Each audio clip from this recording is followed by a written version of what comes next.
Hi friends, അപ്പോൾ ഞായറാഴ്ച പതിവ് പോലെ നമ്മൾ ഇന്നും ലേറ്റ് ആയിട്ടാണ് കേട്ടോ എണീറ്റത്. ഇവിടെ 2-3 ദിവസമായിട്ട് നല്ല മഴയാണ്. നിങ്ങളുടെ അവിടെയൊക്കെ മഴയുണ്ടോ? അപ്പോൾ മഴയൊക്കെ ഉണ്ടെങ്കിലും എല്ലാവരും സേഫ് ആയിട്ടൊക്കെ ഇരിക്കാൻ നോക്കാട്ടോ. കാരണം ഓരോ വാർത്തകൾ കാണുമ്പോൾ പേടിയാവാണ് നമുക്ക്. ഇവിടെ എനിക്കും അമ്മയ്ക്കും എല്ലാവർക്കും പനിയായിരുന്നു കേട്ടോ 2-3 ദിവസമായിട്ട്. അപ്പോൾ എന്നും ബ്രേക്ക്ഫാസ്റ്റ് പുട്ടായിരുന്നു കേട്ടോ. നമുക്ക് ഒട്ടും ഇഷ്ടമല്ല പുട്ട്, പക്ഷേ ഉണ്ടാക്കാൻ എളുപ്പം അത് മാത്രമാണല്ലോ. അപ്പോൾ എന്നും പുട്ടായതുകൊണ്ട് ഇന്ന് എന്തായാലും അതൊന്ന് മാറ്റി പിടിക്കാമെന്ന് വിചാരിച്ചു. ഞാൻ ഇന്നലെ തന്നെ ദോശയ്ക്കുള്ള മാവൊക്കെ അരച്ച് വെച്ചിട്ടുണ്ടായിരുന്നു കേട്ടോ. അപ്പോൾ ഇന്ന് എന്തായാലും മസാല ദോശ ഉണ്ടാക്കാനായിരുന്നു വിചാരിച്ചത്. കൂടാതെ ഒരു ചട്നി ഉണ്ടാക്കിയിട്ടുണ്ട് കേട്ടോ. എനിക്ക് അങ്ങനെയൊന്നും പനി വരുന്നൊരു ശരീരമല്ല കേട്ടോ. വന്നു കഴിഞ്ഞാൽ മാക്സിമം ഒരു ദിവസം, അതിൽ കൂടുതലൊന്നും വരാറില്ല. പക്ഷേ ഇപ്രാവശ്യം വന്ന പനി എന്ന് പറയുന്നത് തന്നെ ശരിക്കും ബുദ്ധിമുട്ടിച്ചു കേട്ടോ. നല്ല രീതിയിൽ ബോഡി പെയിനും മെഡിസിൻ കഴിക്കുമ്പോൾ മാത്രം കുറവ്, അത് കഴിഞ്ഞ് കഴിയുമ്പോൾ വീണ്ടും പണ്ടത്തെ പോലെ തന്നെയായിരുന്നു. എനിക്കും അമ്മയ്ക്കായിരുന്നു കേട്ടോ ഏറ്റവും കൂടുതൽ ബുദ്ധിമുട്ട് തോന്നിയത്.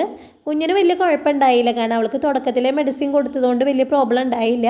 അപ്പോൾ നമുക്കിന്ന് ഞായറാഴ്ച ആയതുകൊണ്ട് തന്നെ പള്ളിയിൽ പോകണമല്ലോ. അപ്പോൾ ഞങ്ങളിതേ വേഗം ചായ കൂടിയൊക്കെ കഴിഞ്ഞ് കഴിഞ്ഞിട്ട് പള്ളിയിൽ പോകാൻ വേണ്ടി നോക്കുകയാണ്. വായിക്കൊന്നും ഒട്ടും ടേസ്റ്റൊന്നും ഉണ്ടായിരുന്നില്ല കേട്ടോ. ശരിക്കും പറഞ്ഞാൽ എന്താ പറയുക, ഭയങ്കര കയ്പ്പായിരുന്നു വായിക്കൊക്കെ. ഞാനൊക്കെ കാപ്പി തന്നെയായിരുന്നു കേട്ടോ, ഫുൾ ടൈം കാപ്പിട്ട് കുടിക്കലായിരുന്നു. കാരണം തൊണ്ടവേദന ഉണ്ടായിരുന്നു. അപ്പോൾ എപ്പോഴും കാപ്പിട്ട് കുടിച്ചുകൊണ്ടിരിക്കും. TV ഓൺ ചെയ്ത് കഴിഞ്ഞാലേ കുഞ്ഞിൻ്റെ കണ്ണിപ്പോൾ അങ്ങോട്ടേക്കാണ് കേട്ടോ. അത് മാക്സിമം ഒഴിവാക്കാൻ ഞാൻ നോക്കുന്നുണ്ട്. അപ്പോൾ ഇന്നത്തെ ചലഞ്ചിനുള്ള പേയ്മെൻറ്റ് ഏട്ടൻ എനിക്ക് നേരത്തെ തന്നെ തന്നു കേട്ടോ. അപ്പോൾ ഞാനത് സൂക്ഷിച്ച് ഇതേ നമ്മുടെ ഡപ്പയിൽ എടുത്ത് വെച്ചിട്ടുണ്ട്. അപ്പോൾ നമുക്ക് നാളെ നല്ലൊരു വീഡിയോ ആയിട്ട് കാണാം കേട്ടോ.